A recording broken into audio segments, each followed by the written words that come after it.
തൻ്റെ അധ്വാനത്താൽ കുലച്ച ഒരു കുല മുന്തിരി സമ്മാനിക്കാനായി മിസ്കീനായ സ്വഹാബി തിരുനബി സല്ലല്ലാഹു അലൈഹി വസല്ലമ തങ്ങളെ സമീപിച്ചു. ഹദിയ സ്വീകരിച്ചതിനു ശേഷം പതിവിന് വിപരീതമായി സദസ്സിലുള്ളവർക്ക് നൽകാതെ അത് മുഴുവൻ തിരുനബി സല്ലല്ലാഹു അലൈഹി വസല്ലമ തങ്ങൾ ഭക്ഷിച്ചു. തൻ്റെ അധ്വാനത്തിൽ കുലച്ച ഒരു കുല മുന്തിരി സമ്മാനിക്കാനായി മിസ്കീനായ ഒരു സ്വഹാബി തിരുനബി സല്ലല്ലാഹു അലൈഹി വസല്ലമ തങ്ങളെ സമീപിച്ചു.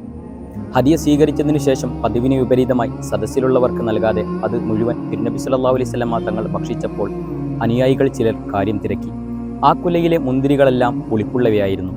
ഞാൻ അത് നിങ്ങൾക്ക് തരികയും അത് നിങ്ങൾ രുചിച്ച് മുഖം ചുളിക്കുകയും ചെയ്താൽ അദ്ദേഹത്തിന് വിഷമമാകില്ലേ? അത് ഭയന്നതിനാലാണ് ഞാൻ അത് മുഴുവൻ ഭക്ഷിച്ചത്. ഇതായിരുന്നു മുത്തുനബി സല്ലല്ലാഹു അലൈഹി വസല്ലമ തങ്ങളുടെ മറുപടി.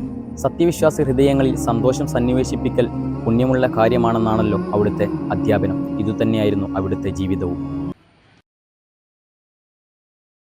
തൻ്റെ അധ്വാനത്തിൽ കുലച്ച ഒരു കുല മുന്തിരി സമ്മാനിക്കാനായി മിസ്കീനായ ഒരു സ്വഹാബി തിരുനബി സല്ലല്ലാഹു അലൈഹി വസല്ലമ തങ്ങളെ സമീപിച്ചു. ഹദിയ